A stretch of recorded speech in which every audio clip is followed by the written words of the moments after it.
께서 오늘 우리에게 주시는 말씀은 예레미야 1장 11절부터 19절의 말씀입니다. 예레미야 1장 11절부터 19절의 말씀입니다. 어제부터 예레미야 말씀을 살펴보고 있는데요, 우리 11절부터 제가 먼저 읽고 성도님들 교독하시고 19절 말씀은 함께 읽도록 하겠습니다. 제가 먼저 읽습니다. 여호와의 말씀이 또 내게 임하니라. 이르시되 예레미야야, 내가 무엇을 보느냐 하시매 내가 대답하되 내가 살구나무 가지를 보나이다. 여호와께서 내게 이르시되 그대로 이루려 함이라 하시니라. 여호와의 말씀이 다시 내게 임하니라. 이르시되 내가 무엇을 보느냐. 대답하되 끓는 가마를 보나이다. 그 윗면이 북에서부터 기울어졌나이다 하니 여호와께서 내게 이르시되 재앙이 북방에서 일어나 이 땅의 모든 주민들에게 부어지리라. 내가 북방 왕국들의 모든 족속들을 부를 것인즉 그들이 와서 예루살렘 성문 어귀에 각기 자리를 정하고 그 사방 모든 성벽과 유다 모든 성읍들을 치리라. 여호와의 말이니라. 무리가 나를 버리고 다른 신들에게 나는 나의 심판을 그들에게 선고하여 그들의 모든 죄악을 징계하리라. 그러므로 너는 내 허리를 동이고 일어나 내가 내게 명령한 바를 다 그들에게 말하라. 그들 때문에 두려워하지 말라. 내가 그들 앞에서 두려움을 당하지 않게 하리라. 보라, 내가 오늘 너를 그 온 땅과 유다 왕들과 그 지도자들과 그 제사장들과 그 땅 백성 앞에 견고한 성읍 새 기둥 놋 성벽이 되게 하였은즉 다 함께 그들이 너를 치나 너를 이기지 못하리니 이는 내가 너와 함께하여 너를 구원할 것임이니라. 여호와의 말이니라. 아멘. 오늘 예레미야 1장 11절부터 19절 말씀을 중심으로 하나님께 돌아오라 라는 말씀의 제목으로 함께 은혜 나누기 원합니다. 하나님께 돌아오라, 이것은 이스라엘을 향한 하나님의 또 소리이기도 하고 예레미야가 전달할 소리이기도 합니다. 여러분들 샌드위치라는 빵 아시죠? 네. 위에도 빵, 아래에도 빵. 그 안에는 샐러드, 햄, 고기, 치즈, 소스 여러 가지가 들어가 있습니다. 아침이라 또 배고픕니다.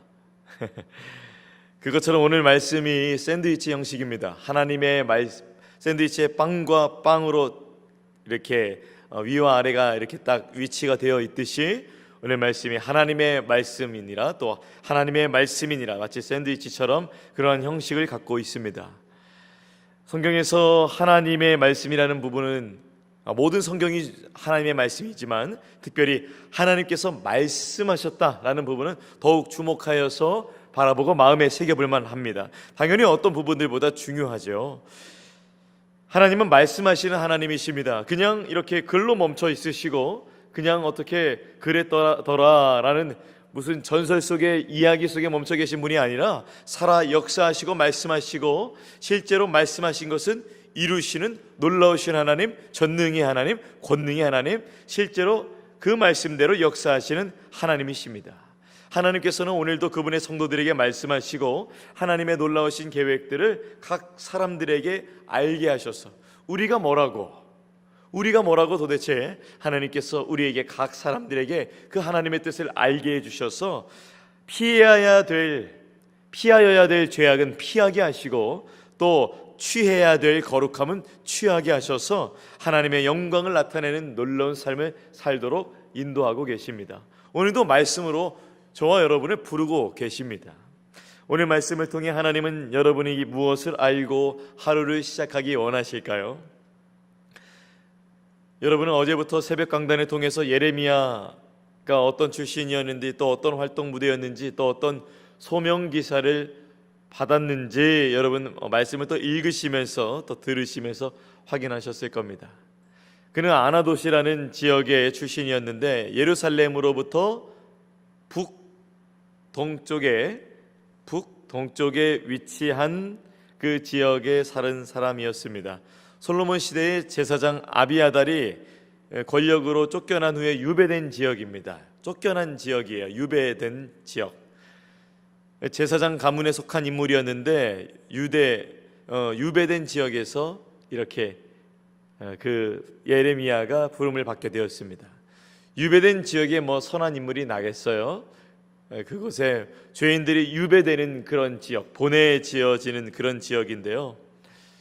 그런데 하나님 이 유배 지역에서 하나님께서는 사람의 출신, 사람의 배경, 사람의 수준, 사람의 기준을 따지 않으시고, 자, 어떤 사람이 순종하나 그 순종의 사람을 보시고 그 사람을 택하여서 그 사람에게 잘 설명하여서 하나님께서 그 순종의 사람을 사용하십니다. 잘 보세요. 하나님의 사람들 어떻게 쓰임 받았나? 물론 처음에 거절하고 또 불순종하는 일들이 있었지만 결국에는 순종하는 사람들을 쓰신다고 이 성경 전체는 기록하고 계십니다. 하나님은 순종하는 자들에게 오늘도 말씀하시는 것이죠. 하나님의 말씀 앞에 순종의 놀라운 삶으로 나아갈 수 있는 여러분이 되기를 축복합니다. 아멘.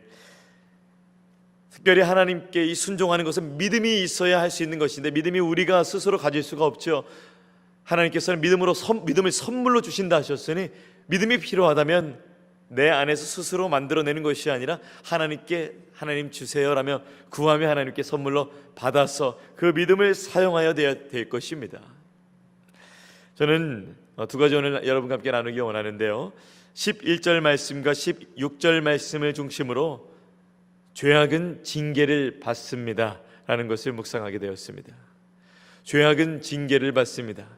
다른 사람이 죄악을 짓는 것은 그럴만하지, 또 내가 죄악을 짓는 것은 하나님 어쩔 수 없는 거 아시잖아요. 하지만은 우리가 영적인 시야에서 객관적으로 바라볼 때에 오늘 이 아침에 죄악은 징계를 받는다는 것을 기억하셔야 할 것입니다.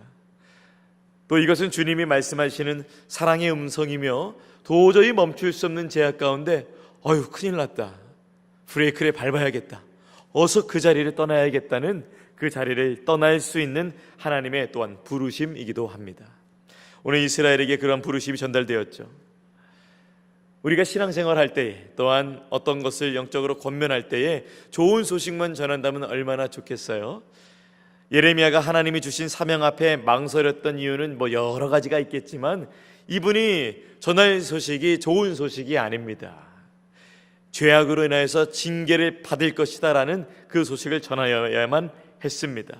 이 죄악으로 인해서 무너진 이스라엘, 한 명도 아니고 두 명도 아니고 10명도 아니고 전 백성들이, 그리고 백성들뿐만이 아니라 지도자들, 제사장들, 또 여러 이 왕족들, 귀족들도 다 우상 앞에 무너져 버렸습니다.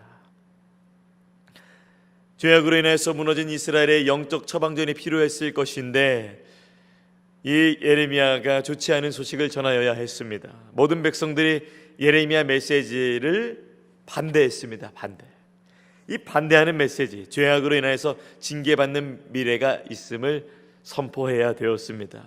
무엇을 하나님께서 그래서 이 예레미야에게 보여주시는가? 하나님이 얼마나 사람의 감각들도 존중하시고 사용하시는지, 인간의 그 오감, 5가지 감각 중에서 또 아주 소중한 이 시각적인 효과와 또 청각적인 효과를 하나님께서 예레미야를 통해서 사용하시면서 눈으로는 살구나무와 그리고 기울어진 끓는 가마를 보여주시면서 또 이것은 또 눈에 보여진 해석은 하나님께서 또한 이걸 설명을 해주십니다. 시각과 청각 가운데 예레미야의 이해를 도우시는 것이죠.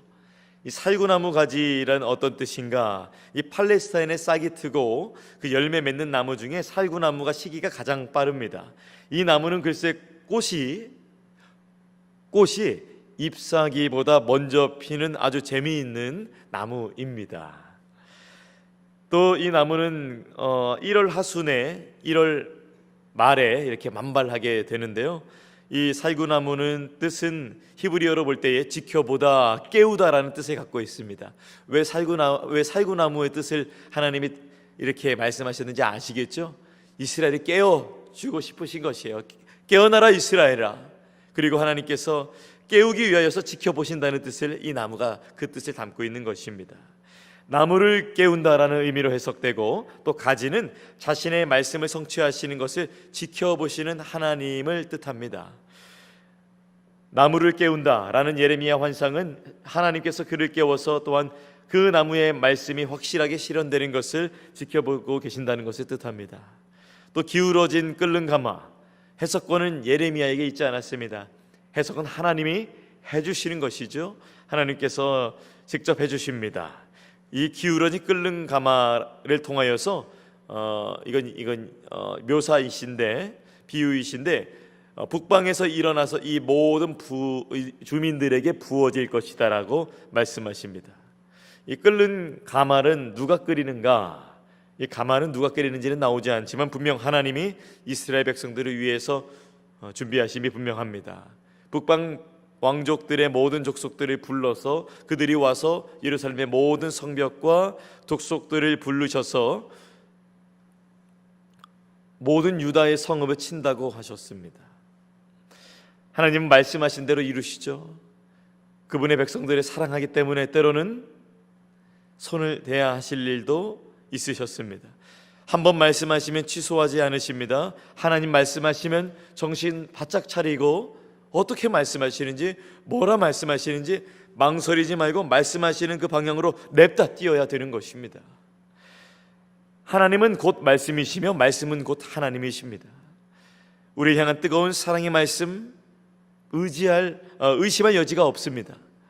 또한 우리를 향한 죄악의 대가에 대한 말씀 또한 균형 있게 받아들여야 합니다. 하나님은 이스라엘 백성을 회복시키시기 위해서, 이 백성을 다시 살리시기 위해서 이 예레미야를 통해서 이 말을 사용하기 원하셨습니다. 심판의 메시지를 전하게 되었는데 바로 어떤 것 때문인가, 무엇 때문에 이스라엘 백성이 이렇게 되었는가, 여러분도 꼭 기억하셔야 될 것입니다. 저는 이것을 꼭 말씀드리고 싶습니다.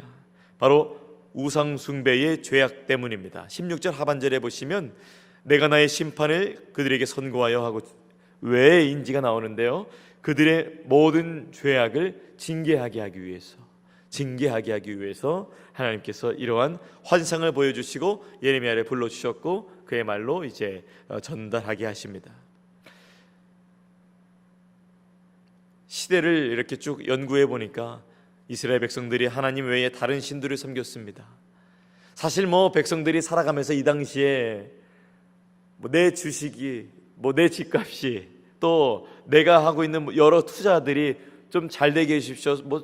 얼마나 영광을 바라면 얼마나 바랬겠습니까? 이 시대 속에 시대적으로 집들을 보면은 굉장히 오늘날의 상황과 이렇게 비교해 볼 때 굉장히 누추하잖아요. 이 수천 년 전이잖아요. 미디어나 여러 정치 외교적으로 발전했으면 얼마나 발전했겠어요. 옷이 발달했으면 얼마나 발달했겠어요. 자녀들에게 원했으면 얼마나 원했겠어요. 이 백성들이 또 이 나라의 이 권력 있는 자들이 오늘날로 봤을 때 얼마나 이렇게 구했겠어요. 근데 구해도 하나님 안에서 구했으면 좋을 텐데요. 하나님 밖에서 구했던 것이 문제였습니다. 하나님께서 구별하여낸 백성들이 하나님 밖에서 구하였습니다. 다른 신들을 섬겼습니다. 신들이라고 나오는데 한 개도 아니고 두 개도 아니고 여러 가지 자신에게 필요한 우상들을 섬겼습니다. 그리고 스스로 만든 것에 절도했다고 합니다.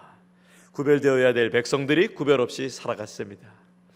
예수 그리스도의 계보가 이어져야 되는데 참 이 백성들 문제투성이었습니다. 그 죄악을 징계하기 위해서 쳐야 된다는 것이었습니다. 그만해야 되는데, 멈춰야 되는데, 이러면 안 되는데 라는 그 우상에 빠진 이스라엘 백성들의 마음이 있었지만 이 브레이크를 걸지 않고 또 과속하면 경찰이 따라붙는 것을 우리가 알잖아요. 그것처럼 멈춰야 되는데 멈출 수 없는 그들 앞에 하나님께서 직접 브레이크를 거셨습니다. 눈치 주셨을 때 멈춰야 합니다. 들려주셨을 때 멈춰야 합니다.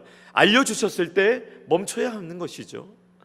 사랑하는 여러분, 오늘 여러분의 삶 가운데 우리는 분명히 하나님은 사랑하는데, 그런데 이것도 사랑하는데 라는 것들을 마주하게 되실 것입니다. 하나님보다 사랑하는 것, 하나님보다 의지하는 것들은 무너지고 오직 하나님의 이름 위에 여러분의 삶이 세워질 수 있기를 축복합니다. 우상은 내가 원하는 것을 이루어지게 만듭니다. 사실 우상이 문제가 아니라 우상이 주는 것을 원하는 걸 이 내 마음이 문제죠. 우상과 분리되어 분별되어지는 우리의 삶이 되어지기를 하나님께서 요청하고 계십니다.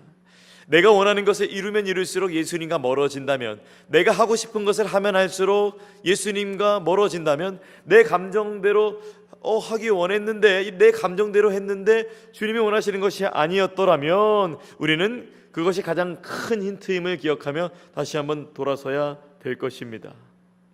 물질입니까? 삶의 안정입니까? 내가 계획한 것입니까? 자녀입니까?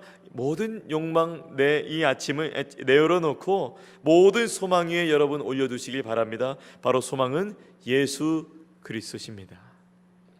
마태복음 7장 24절에서 25절 말씀은 그러므로 누구든지 나의 이 말을 듣고 행하는 자는 그 집을 반석 위에 지은 지혜로운 사람 같으니 비가 내리고 장수가 나고 바람이 불어 그 집에 부딪히되 무너지지 아니하나니 이는 주추를 반석 위에 놓는 까닭이라 하시며 예수님 위에 반석을 세우길 말씀하셨습니다.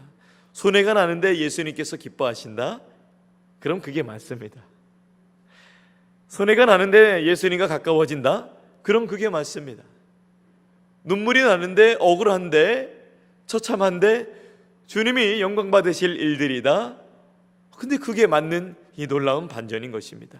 손해에 따라 바꾸지 마시고 은혜에 따라 나아가는 모든 이들에게 육신의 눈으로 보기에 이거 아닌데, 그러나 영의 눈으로 보기에 이거 맞는데 라고 생각한 것들로 오늘 발걸음을 옮기시는 그러한 담대한 여러분 되시기를 축복합니다. 저는 두 번째 17절부터 19절 말씀을 중심으로 사람 두려워하지 말고 말씀 두려워해야 합니다 라는 것을 묵상하게 되었습니다. 사람 두려워하지 말고 말씀을 두려워해야 합니다. 예레미야가 두려웠나 봅니다. 하나님께서 두려워하지 말라, 너와 함께한다, 얼마나 말씀하시는지요. 예레미야가 혼자라고 느꼈습니다. 하나님께서 허리를 동이라, 일어나라, 말해라 라고 말씀하셨는데 이 어려운 것이지 예레미야의 연약함이 드러나게 되었습니다. 부담이 되었고 쉽지 않았고 피하고 싶었고 혼자만의 싸움처럼 느껴졌습니다. 그러나 예레미야는 혼자가 아니었습니다. 예레미야의 연약함을 알고 계시는, 약함을 알고 계시는 하나님이 계셨습니다. 두려워하는 걸 주님이 아십니다. 창세기 때부터 오늘날까지 이어지는 하나님의 음성, 두려워하지 말라. 여러분은 혼자가 아닙니다. 한번 함께 따라해 보실까요? 까짓거 하나님 계신데 뭐. 그렇습니다. 우리 온라인으로 타이밍 놓치셔서 말씀 못하신 분들, 우리 다 함께 한번 더 해보겠습니다. 까짓거 하나님 계신데 뭐. 그렇습니다. 하나님의 영광을 위해 구별된 말, 구별된 삶을 사는 것, 뭐 저렇게까지 해, 유별나네 하면서 사람들이 얼마나 이스라엘 백성들이 두렵게 하고 어떻게 한다 저렇게 한다, 왕들이 칼을 대면서 그만해라 멈추어라 라 했었겠습니까? 근데 하나님이 까짓거 내가 있는데 두려워하지 마라 라는 것이죠. 이 새벽을 깨우는 모든 분들에게 그러한 하나님의 음성 들려지기를 바랍니다. 에베소서 2장 8절에는 이 믿음이 스스로 나는 것이 날 수가 없다는 것을 말씀하고 계시죠. 믿음이 있어야 하나님이 그렇게 두려워하지 않는 것을 믿고 나아갈 수 있는데, 에베소서 2장 8절에는 이것은 너희에게서 난 것이 아니요 하나님의 선물이라 말씀하시면서 믿음으로 말미암아 구원을 받았다는 것, 믿음을 선물이라는 것을 말씀해 주십니다. 두려워하지 말고 믿음 가운데 나와서 이겨낼 수 있도록 하나님께서 예레미야에게 두려워하지 말라, 내가 너와 함께한다고 말씀하시는 것이죠. 그는 두려웠습니다. 많이 두려웠습니다. 그러나 하나님께서 두려움에 빠지지 않도록 도우셨습니다. 두려워하지 말라, 두려움을 당하지 않게 하리라, 너를 치나 너를 이기지 못하게 하리라. 치기는 한데요, 근데 이기지 못하게 한다고 말씀하십니다. 내가 너와 함께하여 너를 구원할 것임이라 라며 여호와의 말이라 라고 말씀하시면서 마지막에 도장을 쾅 찍어주시면서 하나님이 함께하심을 약속하십니다. 하나님의 완성은 끝났고 하나님께서 해석해 주셨습니다. 이제 예레미야가 살아야 될, 말해야 될 차례가 온 것입니다. 여러분, 그리고 이제 여러분의 차례가 왔습니다. 오늘 말씀 앞에 어떻게 반응하시겠습니까? 예레미야는 사람을 두려워할 것이 아니라 하나님의 말씀을 두려워해야 했습니다. 힘을 내야 했고 구별될 말과 구별될 삶으로 결단해야 했습니다. 저도 지난 4일 동안 벌벌 떨었습니다. 갑자기 사람이 너무 두려운 거예요. 제가 갑자기 제가 이렇게 겨울도 아닌데 떨을 줄을 몰랐습니다. 여러 사람들의 말들 속에서 제가 벌벌 떠는데 말씀을 준비하기 전에 그런 말들이 막 공격하는 말들도 아닌데 막 벌벌 떠는 거예요. 제가 사람의 말에 사람을 두려워하는 또 제 자신을 보게 되었습니다. 여러분도 어떠세요? 무너지더라고요. 사람이 막 두려워지는데 하나님께서 여호수아 7장 10절 말씀을 생각하게 7장 9절 말씀을 1장 9절 말씀을 생각하게 하시면서 다시 일어나게 하셨습니다. 내가 내게 명한 것이 아니냐? 강하고 담대하라. 두려워하지 말라. 놀라지 말라. 내가 어디로 가든지 내 하나님 여호와가 너와 함께 하느니라 말씀하셨죠. 그리고 오늘 귀한 말씀 17절부터 19절에 흩어졌지만 두려워하지 말라는 주님의 말씀, 저는 오늘 말씀 이렇게 한 문장으로 요약해드리고 싶습니다. 죄악 가운데 있지 말고 말씀 가운데 있자는 것입니다. 그리고 두려워하지 말 것은 하나님 우리와 함께 하십니다. 죄악이라는 바닥 가운데에 어떻게 우리가 헤어나올 수 있을까요? 예수 그리스도라는 유일한 구명조끼, 그리고 성령의 도우심이라는 밧줄 잡고 하나님 아버지의 마련되신 섭리 그 육지로 나올 수 있는 것이죠. 오늘 그 죄악의 바다에서 구조되어서 여러분의 가정, 여러분의 개인, 여러분의 직장, 여러분의 목장, 세계 열방을 살리시는 복된 인생 되시기를 바랍니다. 죄악 가운데 있지 말고 말씀 가운데 있는 여러분의 삶이 되며 하나님 여러분 오늘 여러분과 함께 하세요. 두려워하지 마시고 오늘 하나님의 말씀에 담대히 서서 나아가시는 여러분의 복된 삶이 되시기를 예수님의 이름으로 축원합니다. 기도하겠습니다. 하나님, 죄악 가운데 있지 않고 거기서 나와서 우상 숭배 멈추고 오직 주님만을 바라보며 예배하는 우리가 되기를 원합니다. 우리와 함께하여 주시옵소서. 우리가 원하는 것들을 세상이 많이 갖고 있습니다. 세상 부러워하지 말고 세상 끝에 우리에게 허락될 영광의 면류관, 하나님의 완성될 하나님의 나라, 예수 그리스도와 함께 주어질 통치권, 상속자라고 말씀하신 것들을 기억하며 오늘도 이 믿음의 삶 굳건하게 주님 말씀 의지하며 나아갈 수 있도록 우리를 붙잡아 주시옵소서. 두려움에 떨고 있는 우리를 건져주셔서 내가 너와 함께한다 말씀하시는 주님, 오늘도 주의 모든 백성들과 함께하여 주심을 믿습니다. 오늘 예배가 끝나고 나아갈 때에 두려워하지 말며 오직 하나님의 말씀으로 말미암아 담대하게 오늘 우리 가운데 주어진 삶을 살아갈 수 있도록 주님 성령으로 함께하여 주시옵소서. 이 모든 것 주님께 의탁드리며 귀하신 예수님의 이름으로 기도합니다. 아멘. 하늘에 계신 우리 아버지여, 이름이 거룩히 여김을 받으시오며 나라가 임하시오며 뜻이 하늘에서 이루어진 것 같이 땅에서도 이루어지이다. 오늘 우리에게 일용할 양식을 주시옵고 우리가 우리에게 죄 지은 자를 사하여 준 것 같이 우리 죄를 사하여 주시옵고 우리를 시험에 들게 하지 마시옵고 다만 악에서 구하시옵소서. 나라와 권세와 영광이 아버지께 영원히 있사옵나이다. 아멘. 하나님이 여러분의 기도의 제목이 함께 하십니다. 각자의 기도의 제목으로 기도하시겠습니다.